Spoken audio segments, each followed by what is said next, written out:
말씀을 나누기 전에 오늘 성가대가 나는 이렇게 그 사랑을 몰라도 이런 그 찬양을 했는데요. 찬양 가사를 보면서 여러 가지 생각들이 들었습니다. 정말 우리가 하나님의 그 사랑을 우리가 죽기 전에 알 수 있을까? 어떻게 생각하세요? 알 수 있을 것 같아요? 모를 것 같습니까? 가사에는 십자가를 지게 되면 죽은 다음에 십자가를 지게 되면 알 수 있을 것이다. 그리고 또 어떤 대목에 가서는 알 수 있다. 이렇게 이야기도 하는데, 글쎄요, 저는 우리가 죽을 때까지 하나님의 사랑을 알지 못할 것이다. 저는 이제 그렇게 생각을 하고요. 그리고 또 여러분들 한번 어떻게 생각하십니까? 우리가 성경을, 하나님께서 우리에게 주신 성경 말씀을 읽고, 여러분들이 성경 말씀을 다 알 수 있을 것 같아요? 모를 것 같아요? 네, 목사인 저도 성경을 아무리 읽어봐도 그 안에 들어있는 모든 말씀을 다 알 수가 없어요. 단지 그냥 제가 이해할 뿐이고 제가 고백할 뿐입니다. 나는 성경 말씀을 이렇게 읽었습니다. 그리고 이렇게 고백합니다. 그렇게 고백할 수밖에 없거든요. 근데 마치 자기가 이해하고 고백한 것이 마치 그것이 하나님의 말씀이고 하나님의 뜻인 것처럼 이야기하는 사람들이 있어요. 자기가 이해한 것뿐이고 자기가 고백하는 것뿐인데 이게 바로 하나님의 말씀입니다. 그러니까 당신들은 잘못됐어요. 이런 식으로 이야기하시는 분들 계신데 굉장히 조심하셔야 됩니다. 그런 분들은. 그것은 하나님의 말씀이 아니고 그냥 자기의 생각을 성경을 근거로 해가지고 무기로 해서 자기의 말을 합리화시키고 확증시키는 거거든요.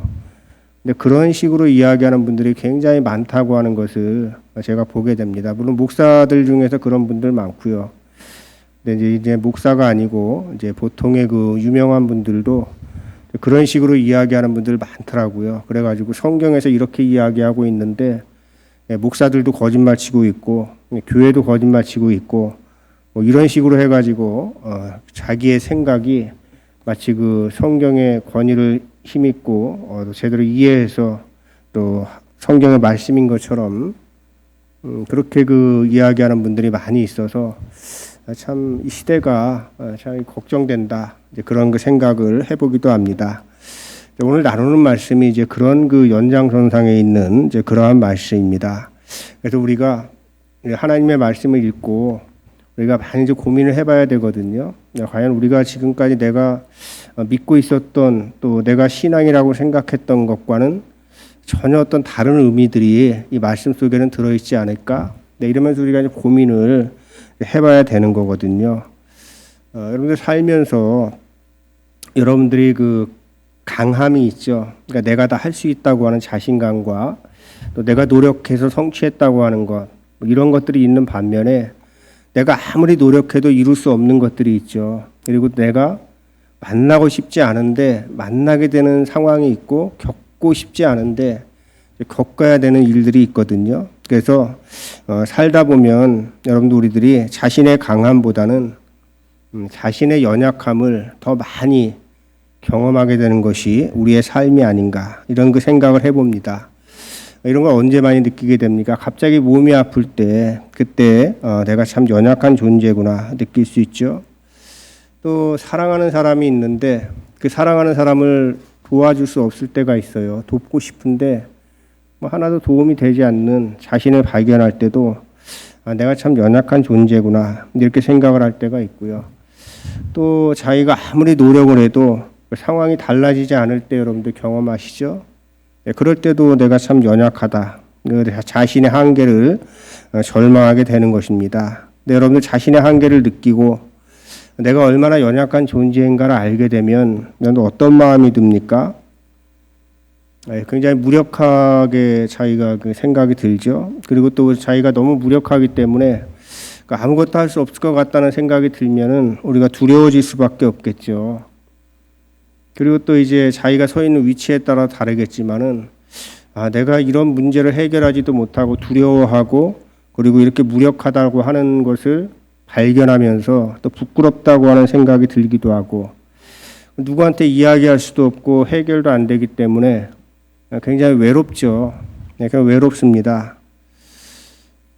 이런 생각을 하다 보면 결국은 어떻게 됩니까? 이제 자기가 믿는 신, 저에게는 하나님이겠죠. 하나님에게 화가 나기도 하고, 또 화를 내도 안 되면 또 어떻게 됩니까? 이제는 또 자신을 탓하게 되죠. 내가 왜 지금까지 이렇게 살아왔을까? 탓하게 되고, 그래서 벙어리 냉가슴이 되어가지고 아무 말도 하지 못하고 탄식하게 되는 거예요. 우리의 삶이라고 하는 것이 그렇지 않습니까?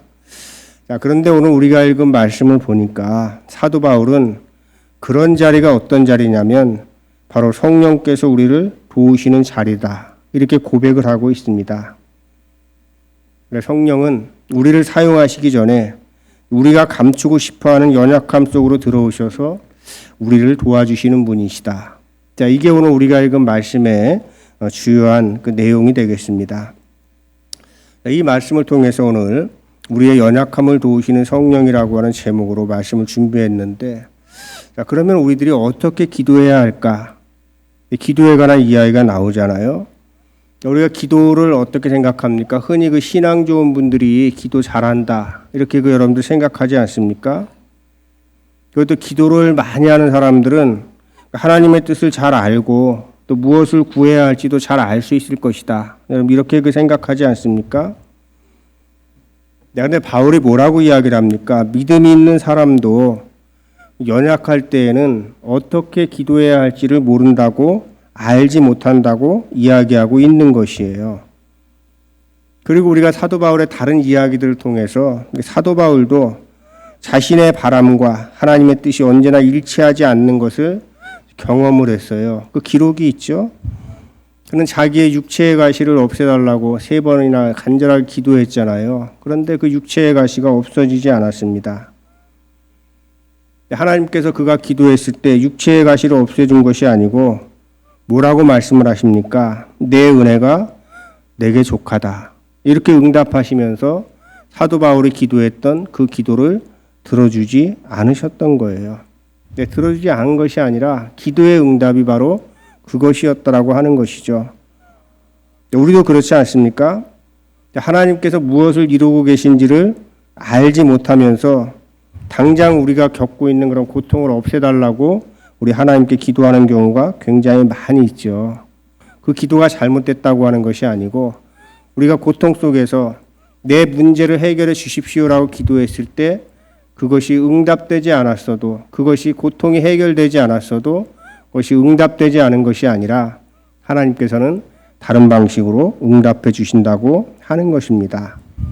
그래서 오늘 우리가 읽은 로마서의 말씀은 기도의 능력을 이야기하는 것이 아니고 인간이 얼마나 연약하고 무지할 수밖에 없는지를 이야기를 하고 있는 것입니다. 여러분들 기도하지 않는 사람 없죠. 그렇지만 우리가 사실 어떻게 무엇을 구해야 할지 잘 모르고 우리가 기도할 때가 굉장히 많이 있거든요. 그래서 우리가 어떻게 기도해야 할까? 이 부분에 대해서도 오늘 우리가 함께 생각을 해봤으면 좋겠습니다. 우리가 기도하면 이렇게 생각하죠. 2가지 기도가 있다. 크게 나누어서 응답된 기도가 있고 응답받지 못하는 기도가 있다. 이렇게 그 생각을 합니다. 자, 그런데 우리가 그러지 않습니까? 기도를 많이 해보신 분들, 그리고 신앙이 깊은 분들은 압니다. 우리가 기도를 해보면은 사실은 응답 받았다고 말할 수 있는 기도보다 응답을 받았는지 아닌지 잘 모르겠다, 이런 기도가 더 많다고 하는 것을 알게 되거든요. 근데 믿음이 어린아이 같은 사람들은 자기가 기도한 거는 100%다 응답됐다고 생각하고 또 그렇게 믿고 그렇게 돼야지만 된다고 그렇게 생각을 하는 겁니다. 여러분 어떻습니까? 제가 어떨 때는 제가 그냥 우스갯소리로 제가 기도빨이 굉장히 강합니다. 그러니까 제가 기도를 여러분들 위해서 할 수 있도록 여러분들 문제가 있으면 다 얘기해 주세요. 이렇게 제가 이야기를 하기도 하지만은 사실은 기도빨 굉장히 없는 목사입니다. 왜 그러냐면 우리 한우들을 위해서 제가 매일 수없이 기도를 하지만은 병이 낫지 않는 분들이 더 많거든요. 저만 그렇습니까? 우리 온 교회가 함께 우리가 기도하잖아요. 간절히 기도하지만은 사랑하던 사람을 떠나보낸 가정들이 얼마나 많이 있습니까? 그리고 때로는 우리가 관계가 회복되기를 위해서 기도했지만은 끝내 멀어져 가지고 만나지 못하는 사람들도 있거든요. 또 부모님들 중에서는 자녀를 위해서 기도하지 않는 부모님이 어디 있어요. 자녀를 위해서 평생 기도했지만은 그 자녀들이 평생 동안 아무런 변화를 보이지 않는 자녀들도 얼마나 많이 있습니까? 그렇다면 그런 기도는 믿음이 부족해서 또 아니면 기도의 능력이 없었기 때문에 그런 것인가? 응답받지 못한 기도는 정말 응답받지 못한 기도일까? 이런 질문을 여러분도 우리가 해볼 수 있지 않겠습니까? 오늘 바울은 그렇게 이야기를 하지 않습니다. 뭐라고 이야기하냐면 응답받지 못한 기도에 대해서 성령께서 친히 이루다 말할 수 없는 탄식으로 우리를 대신하여 간구해 주십니다. 이 말씀의 의미는 뭐냐면 우리의 모든 기도는 우리가 응답되었다고 믿든지 그렇게 되지 않았다고 믿든지 간에 우리의 모든 기도는 하나님께서 다 들으신다고 하는 그러한 말씀이에요. 그렇지만 우리가 하나님 앞에 드리는 기도, 하나님이 다 들으셨지만은 그 기도가 우리의 뜻대로 이루어져야만 응답되는 거예요. 응답되었다라고 이야기할 수 있는 게 아니라고 하는 것이죠. 조금 어렵습니까? 제가 아까 사도 바울 이야기 드렸잖아요. 사도 바울이 자기의 안에 있는 자기를 고통스럽게 하는 그 가시를 없애달라고 기도했지만은 그 기도가 이루어지지 않고 어떻게 됐습니까? 지금 네가 받고 있는 그 은혜, 그것만으로도 너는 족하다라고 하는 이 응답을 받은 거거든요. 그러니까 가시가 제거되는 것만이 응답이 아니고 그냥 그걸 품고 살아가면서도 아, 내가 지금까지 받은 이 은혜가 족한 것이구나를 알게 되는 것. 이것이 하나님의 응답이었던 것이에요.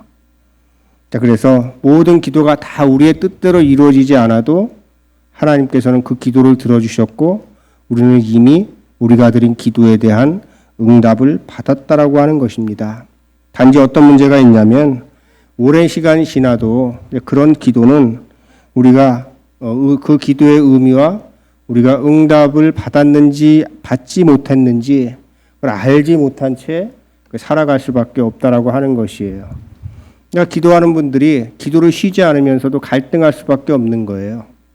이 기도가 응답을 받은 것인지 아닌지 우리가 알 수 없기 때문에 그렇습니다. 죽을 때까지도 알 수가 없을 거예요.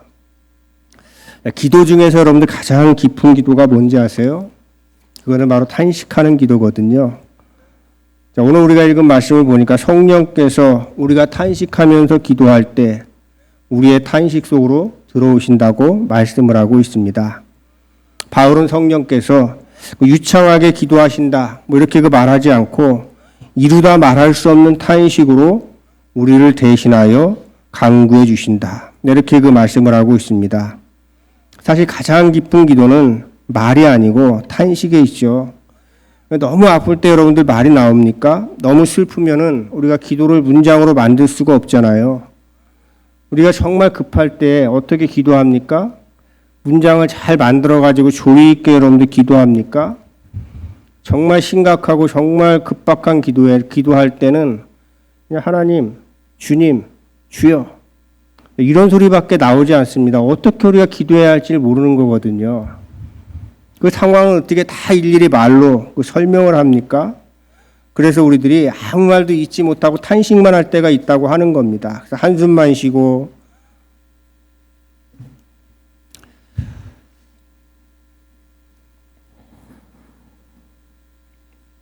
눈물만 흘리다가 그냥 기도를 마칠 때가 있거든요. 근데 사람들은 그런 기도를 하면 실패한 기도라고 그렇게 생각을 하는 거예요. 근데 사도 바울은 이야기합니다. 바로 그때 성령께서 대신 탄식하면서 간구해 주신다. 로마서 8장을 우리가 일부만 읽었지만은 로마서 8장에 보면 온갖 피조물들이 다 탄식을 한다고 이야기를 하고 있습니다. 그리고 피조물들만 탄식하는 것이 아니고 인간도 탄식을 해요. 그리고 놀랍게도 우리가 오늘 읽은 말씀대로 성령께서도 탄식을 하는 것이죠. 그래서 하나님은 어떤 분이시냐면은 탄식을 듣는 분이 아니고 그냥 멀리서 탄식을 듣기만 하시는 분이 아니라 함께 탄식하시는 분이 바로 하나님이라고 하는 것이죠. 우리가 말을 잇지 못할 때 성령께서도 우리의 침묵을 어떻게 하시는 분이냐면 탄식하면서 우리의 탄식을 기도로 바꾸어 주시는 분이 바로 성령이라고 하는 것입니다. 우리가 절망해서 하나님을 부를 힘조차 없을 때 성령께서는 우리 안에서 말할 수 없는 탄식으로 하나님께 우리의 기도를 대신 해 주시는 분인 거예요. 이것이 바로 성령께서 우리를 대신하여 기도해 주신다고 하는 것입니다. 여러분, 이 이야기들이 현대에는 어떻게 해석되고 있는지에 대해서 말씀을 나누고자 합니다. 이것을 몰트만이라고 하는 신학자는 그 십자가에 달리신 하나님이라고 하는 책에서 이렇게 그 표현을 했습니다. 우리가 하나님을 인간의 고통을 그냥 멀리서 바라보는 분 정도로 그렇게 이해해서는 안 된다. 그렇게 이야기를 하면서 십자가는 뭐냐? 하나님께서 인간의 고통을 관찰하신 사건이 아니고 그냥 멀리서 바라본 사건이 아니고 이 십자가 사건은 하나님께서 인간의 고통 속으로 들어오신 사건이다. 이렇게 그 이야기를 합니다. 그래서 십자가는 뭐냐? 고난받는 인간과 연대하시는 사랑의 하나님을 역사 속에 드러낸 사건이 바로 십자가 사건이라고 하는 것이거든요. 자, 이것이 바로 이제 몰트만 신학의 핵심입니다. 예수님께서 십자가에서 외치신 말씀이 있죠. 탄식이죠. 나의 하나님, 어찌하여 나를 버리셨나이까. 그러니까 이 십자가 사건이 어떤 사건이냐면은 예수님께서 이 땅에 오셔서 십자가 고통을 당하시면서 인간의 고통을 없애버린 것이 아니고 그냥 하나님께서 인간의 고통 안으로 들어오신 사건인 거예요. 그리고 예수님도 그 고통을 어떻게 합니까? 극복하지 못하고 그냥 십자가에서 죽어버리신 거예요.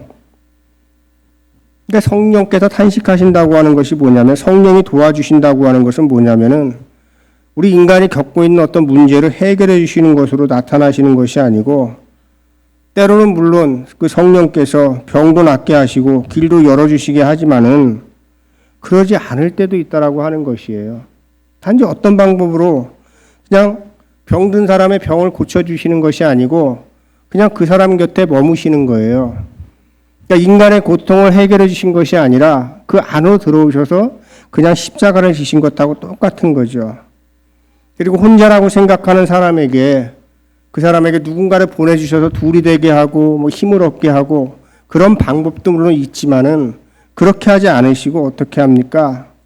물론 함께 울어줄 사람을 보내주시기도 하지만은 그냥 성령이 함께 오셔서 함께 임마누엘로 함께 하시면서 그 사람과 함께 울어주신다고 하는 것이죠. 그래서 우리가 성령께서 우리를 도와주신다고 하는 것은 내가 하나님 앞에 기도했더니 이런 문제가 해결됐고 이런 고통이 없어졌어 이렇게 그 증명되는 것이 아니고 고통 속에서도 아픔 속에서도 여전히 나는 하나님께서 버리지 않고 포기하지 않고 나와 함께 하신다고 하는 이 믿음을 가지고 있으면 그것이 바로 성령께서 우리와 함께 하시는 것이죠. 그래서 이것을 우리가 임마누엘 신앙이라고 이야기하는 거거든요. 그래서 우리가 임마누엘 맨날 이야기하면서도 우리가 하나님이 어디 계셔? 내가 이렇게 힘든데 이 문제를 왜 해결해 주지 않고 내가 이렇게 힘들고 어려울 때는 하나님은 어디 계신 거지? 하나님의 부재를 경험하면서도 그럼에도 불구하고 하나님은 나와 함께 하신다.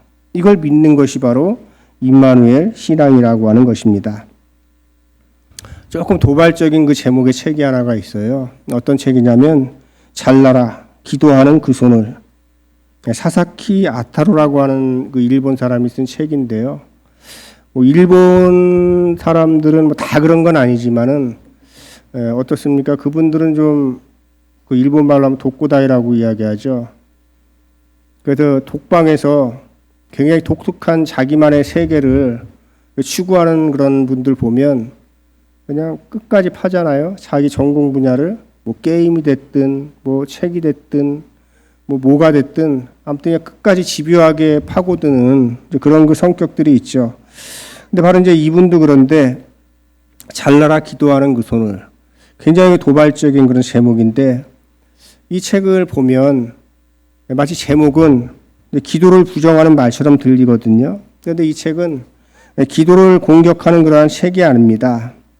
이 책은 어떤 책에 그 내용이 담겨져 있냐면은, 자, 읽고 쓴다고 하는 행위, 독서에 관한 이야기를 하는 겁니다. 읽고 쓰는 것은 단순히 그냥 교양의 지식이나 지식을 습득하기 위해서 읽고 쓰는 것이 아니고 세계를 변화시키는 사건으로 바라봐야 된다. 그러면서 책을 읽은 사람이 그 책을 제대로 읽을 수 없지만 그 책을 만약에 제대로 읽는다고 하면은 그 사람은 반드시 변화될 것이다. 그렇게 그 이야기를 하는 것이죠. 그래서 이 책을 기도에 비추어 가지고 읽어보면 이제 어떤 그 내용이 되냐면 이런 내용입니다. 현실은 외면하면서 기도만 하는 사람들이 있거든요. 세계 평화를 위해서 기도하고, 이 나라의 민주화를 위해서 기도하고, 그러면서도 기도를 하는데 아무런 행동을 하지 않는 사람들이 있어요. 그런 사람들에 대해서 이 저자는 뭐라고 이야기하는 거면, 그런 기도하는 그 손은 잘라버리라고 이야기하는 것이에요.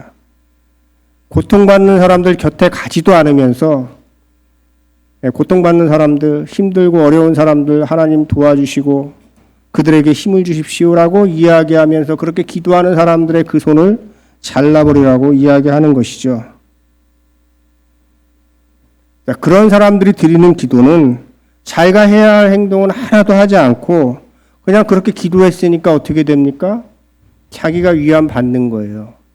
나도 고통받는 사람들, 또 아픈 사람들, 또 세계 평화를 위해서, 또 민주주의를 위해서 나도 기도했어. 그러면서 위로받는 것이죠. 저는 그런 기도하는 손은 이 저자의 책 제목대로 잘라버려야 된다. 저는 그렇게 고백을 합니다. 오늘 우리가 읽은 말씀의 말미에 보면 우리가 잘 아는 말씀이 있죠. 모든 것이 협력하여 선을 이룬다고 하는 말씀입니다. 하나님을 사랑하는 사람들, 곧 하나님의 뜻대로 부르심을 받은 사람들에게는 모든 일이 서로 협력해서 선을 이룬다는 것을 우리는 압니다. 이 말씀을 우리는 너무 쉽게 사용을 하죠. 이 말씀을 대체로 어떻게들 이야기하냐면, 지금은 힘들어도 힘든 여러 가지 일들이 생겨도 결국에는 일이 잘 풀릴 것이고, 그리고 결국에는 좋은 결론을 내게 될 거야, 이런 의미로 많이 받아들이거든요. 그런데 사도 바울이 이야기하는 선은 일이 잘 풀리게 될 것이다, 이걸 이야기하는 것이 아니고요. 어떤 게 선이냐면 거기에 분명히 나와 있거든요. 뭐라고 이야기하냐면 당신의 아들의 형상과 같은 모습이 되는 것이 바로 선이라고 하는 것이에요. 그래서 모든 일이 협력해서 선을 이룬다라고 하는 것은 자기의 문제가 해결되거나 성공하거나 형통하거나 이런 이야기라는 것이 아니고, 모든 일들이 다 협력해서 선을 이룬 결과가 뭐냐면은 예수 그리스도의 모습을 담는 것이에요. 그러니까 우리에게 여러 가지 문제도 있고, 때로는 우리가 일이 잘 해결되는 일도 있고, 좋은 일도 있고, 나쁜 일도 있고, 여러 가지 다양한 일들이 다 우리에게 닥쳐오지만은 그 모든 일들이 다 협력을 해서 선을 이루게 되는 결과로 드러나게 될 것인데, 그것이 바로 뭐냐면은 예수 그리스도를 담는 것이다. 그 이야기를 하는 것입니다. 그래서 하나님께서는 우리가 겪고 있는 모든 일들을 다 좋은 일로 바꿔주실 것이다. 위의 말씀을 우리가 그렇게 해석할 수도 있지만은, 그렇게 받게 되면은 우리가 하나님의 말씀을 너무 가볍게 받는 것이라고 저는 생각을 합니다. 우리가 살아가면서 만나는 악한 일들이 있거든요. 우리가 어떻게 설명합니까? 그 선한 일이라고 우리가 포장을 할 수 있어요? 악한 일은 그냥 악한 일이거든요. 그리고 내가 아픔을 당하는 고통은 거기에서 어떤 의미를 찾고 이럴 수도 있지만은, 내가 당하는 고통은 그냥 고통이에요. 내가 아픈데 아프다고 해야지 여러분들 어떻게 합니까? 그리고 여러분들 어떻습니까? 우리가 죽음 앞에서도 우리 믿는 사람들은 자꾸 부활을 이야기하는데, 저도 물론 그 죽음이라고, 육체적인 죽음이라고 하는 것이 그것이 끝이 아니기 때문에 새로운 삶이 열리는 것이기 때문에 죽음은 곧 부활이다, 이렇게 제가 소망의 메시지를 전하지만 죽음은 죽음이에요, 그냥. 그런 것입니다. 그래서 여러분들 하나님께서는 악한 문제가 생겼을 때나 또는 고통의 문제 앞에서 죽음의 문제 앞에서 그걸 갖다 극복하도록 그냥 만들어주시는 분이 아니고 그냥 그것으로 그냥 끝내버리시는 분이거든요. 자, 그러나 무엇이 다른 거냐면은 우리 사람들은 이제 다 끝났다라고 이야기할 때 하나님께서는 악과 고통과 죽음조차도 마지막이 되지 않도록 내버려 두지 않는다고 하는 것이죠. 그 모든 것들을 다 협력해가지고 결국은 하나님께서 뭘 만들어 가시고자 하는 거냐면은 그런 모든 과정들을 겪은 사람들을 그리스도의 형상으로 빚어가고 계시는 것이에요. 그것이 모든 것이 협력해서 선을 이룬다고 하는 그런 의미가 된다고 하는 것입니다. 그러면 그리스도의 형상으로 빚어진 사람들이 어떤 사람들일까요? 저는 이렇게 고백을 합니다. 타인의 아픔에 대해서 무관심하던 사람이 타인의 아픔 때문에 울 수 있는 사람으로 변화가 됐으면 그 사람이 바로 어떤 사람이냐면 그리스도의 형상을 닮은 사람이 된 거예요. 그러지 않습니까? 자기 아픔밖에는 관심이 없던 사람이 다른 사람의 아픔 때문에 함께 아파할 수 있을 때 그때 누구를 닮은 거예요? 모든 것이 다 협력해가지고 서로 이룬다라고 하는 것이 그때 바로 그 사람이 그리스도의 형상을 닮은 사람이 된 것이죠. 그리고 또 다른 사람을 위해서 자신의 것을 내어줄 수 있는 사람이 되었을 때 그 사람이 바로 그리스도의 형상을 닮은 사람이 된 것이 아니겠습니까? 우리가 살아가고 있는 세상 속에서 수많은 사건들이 일어나고 있잖아요. 근데 그런 사건들을 그냥 그 사건이 살다 보니까 그 사람이 재수 없어가지고 그런 일이 만난 거야. 이렇게 생각하는 것이 아니고 그 사람이 당한 고통이 곧 나의 고통이 될 때, 그리고 또 그 사람들이 당한 아픔이 나의 아픔처럼 느껴질 때, 그때 우리는 누구를 닮은 사람이 되어 있는 거냐면 그리스도를 닮은 사람이 되어 있는 것이에요. 그러니까 그리스도를 닮은 사람이 된다고 하는 것을 너무 추상적으로 우리가 생각을 하니까 우리들이 우리가 이미 그리스도를 닮은 삶을 살아가면서도 그걸 잘 느끼지 못하게 되는 것이죠. 조금 더 이해하기 쉽게 여러분들 말씀을 드릴까요? 예를 들면 세월호 사건 같은 경우죠. 자, 그 세월호 사건 앞에서 그 아이들의 입장이 되어서 부모의 입장이 되어서 함께 아파할 수 있는 아파하는 사람들, 그리고 그 세월 왜 그렇게 되었는지에 대한 진상규명과 그 다음에 또 다시는 그런 일이 없도록 하려면 우리가 어떻게 해야 될까를 가지고 고민을 하고 아파하고 연대하는 그런 사람들이 어떤 사람들이냐면 그리스도를 닮은 사람들인 거예요. 이와 반대로 아무리 교회에서 또 교회 단체고 기독교 단체고 이렇게 한다고 할지라도 그런 사람들 앞에서 손가락질 하면서 폭식투쟁하고 빨갱이라고 하고 저주를 퍼붓고 이런 식으로 여러분들 이야기하는 사람들은 아무리 그리스도의 이름으로 그런 이야기를 한다고 해도 그건 그리스도를 닮은 사람이 아니고 그리스도를 적대하는 사람인 거예요. 이렇게 여러분들이 생각을 하시면 되는 것이죠.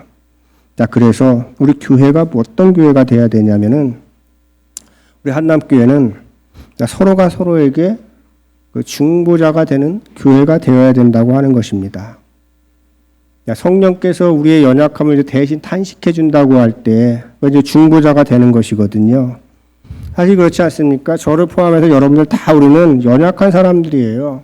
어떤 의미에서 연약합니까? 사실은 무엇을 위해서 기도해야 할지도 모르고 무엇이 하나님의 뜻인지 분별하지 못할 때도 많이 있거든요. 그런데 중요한 것이 있습니다. 우리의 연약함이 바로 성령께서 일하시는 자리라고 말씀을 하고 있는 것이에요. 성령께서는 우리의 약함을 비웃지도 않고 또 더 성령을 받으라고 다그치지도 않습니다. 그냥 우리의 연약할 때 그냥 우리 안으로 들어오셔서 함께 탄식하시고 우리를 대신해서 기도해 주시는 분이 바로 성령인 것이죠. 바로 우리의 중보자가 되어주시는 것입니다. 그래서 우리들도 누군가를 위해서 우리가 기도하는 동안 우리는 어떤 사람이 되는 겁니까? 누군가를 위해서 기도하는 동안 우리도 성령께서 하셨던 일을 우리도 똑같이 하게 되는 것이죠. 자, 우리가 누군가를 위해서 기도하고 어떤 문제를 놓고 기도할 때 여러분들 어떻습니까?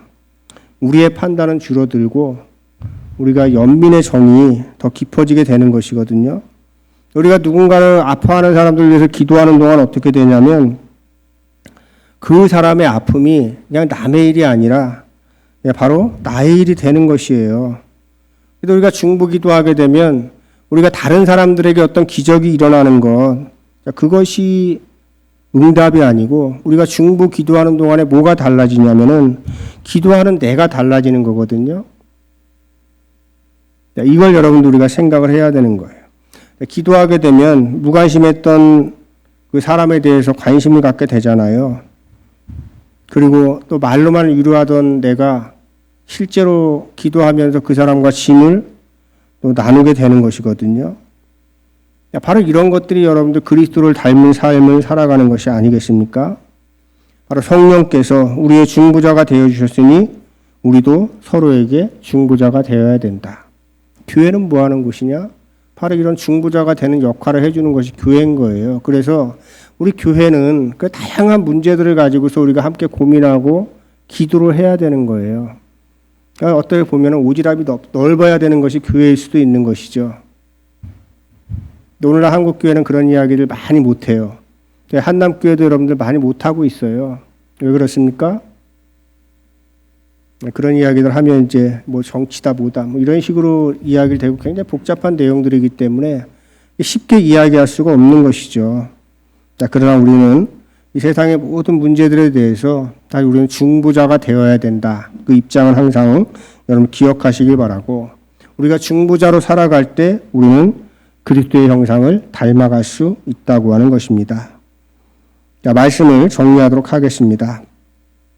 자, 기도는 하나님을 움직이는 기술이 아닙니다. 기도는 성령께서 우리를 움직이게 하는 은혜라고 하는 것을 기억하시기 바랍니다. 기도는 내 뜻을 관철하는 것이 아니고 하나님의 뜻 앞에 나를 내어드리는 일이다. 그래서 오늘도 성령께서는 우리의 연약함을 말할 수 없는 탄식으로 품으시고 우리의 실패와 눈물까지도 사용하셔서 우리를 그리스도의 형상으로 닮아가게 만드시는 분이신 것입니다. 여러분들 우리는 지금까지도 연약했고요. 오늘도 연약하고 내일도 연약할 겁니다. 그래서 우리는 항상 탄식하면서 기도할 수밖에 없고 우리 기도하다가 막히는 날도 굉장히 많을 거예요. 그러나 기억하시기 바랍니다. 그 순간에도 우리 하나님께서 우리를 붙잡아 주시고 성령께서 우리를 대신해서 기도해 주신다고 하는 것입니다. 우리가 기도하지 못하는 순간에도 성령께서는 우리를 위해서 기도하시고 그래서 성령의 도우심으로 인해서 우리의 문제가 뭐 다 해결되지 않을 수 있지만은 그럼에도 불구하고 성령께서 우리를 위해서 기도해 주심으로 인해서 우리는 어떤 믿음을 가질 수 있냐면은 어떤 고통 속에서도 우리가 결코 버려지지 않았다. 이런 믿음을 가지고 위로를 받을 수 있는 것이거든요.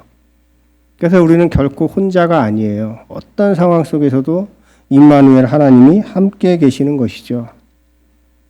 제가 지난 연말에 여러분들에게 나눠드렸던 그 욥기에 묵상한 은폐된 동행이라고 하는 책에서 제가 하고자 하는 이야기는 딱 한 문장이었습니다. 아니면 어떤 고통 속에서도 하나님이 부재하시는 것 같고 안 계시는 것 같다고 하는 느낌이 드는 그 순간에도 하나님은 여전히 우리와 동행하고 계신다고 하는 거거든요. 그러니까 목사님 저도 하나님이 계신다면 정말 이럴 수가 있을까? 이런 생각 들 때가 여러분들 한두 번이 아니거든요. 목사가 참 믿음도 없이 이렇게 그 생각하시는 분들도 계시겠지만은 그냥 그게 제 솔직한 고백이에요. 하나님이 계시면 어떻게 이럴 수가 있어? 근데 그 순간에도 하나님은 우리와 함께 계시고 그리고 왜 함께 하십니까? 우리의 삶으로 들어오셔서 우리를 붙잡아 주시고 마침내 우리로 하여금 누구를 닮게 하시기 위해서? 예수 그리스도의 모습을 닮게 하기 위해서, 그러니까 모든 것이 협력해서 선을 이루게 하기 위해서 성령이 우리와 함께 계신다고 하는 것이죠. 자, 바로 이것이 오늘 우리가 읽은 로마서에서 우리에게 주시는 복음의 말씀입니다. 여러분들, 하나님께서는 항상 우리와 함께 계신다. 내 문제가 해결되지 않았어도, 또 내가 기도하는 그 기도가 응답되지 않았어도 이미 하나님께서는 그 기도를 들으셨고 응답해 주실 것이고, 그리고 나와 함께 하시면서 나를 그리스도를 닮은 사람으로 만들어 가실 것이다. 이런 믿음 가지시고 힘차게 살아가시기를 주님의 이름으로 축원합니다. 우리 함께 말씀을 기억하면서 거듭 기도드리겠습니다. 주님, 우리의 연약함을 감추지 말고 성령 앞에 정직하게 내어놓게 하옵소서. 기도할 말을 읽고 탄식할 때에도 우리를 대신하여 강구하시는 성령을 의지하게 하시고, 고통받는 이들을 위해 기도하는 데서 멈추지 않고 그들의 곁에 다가가 함께 짐을 나누게 하옵소서. 우리의 뜻이 아니라 하나님의 뜻을 구하게 하시며 모든 삶의 자리에서 그리스도의 형상을 닮아가게 하옵소서. 우리의 연약함 속에 찾아오셔서 끝까지 우리를 붙들어 주시는 예수 그리스도의 이름으로 기도하옵나이다. 아멘. 이 말씀 다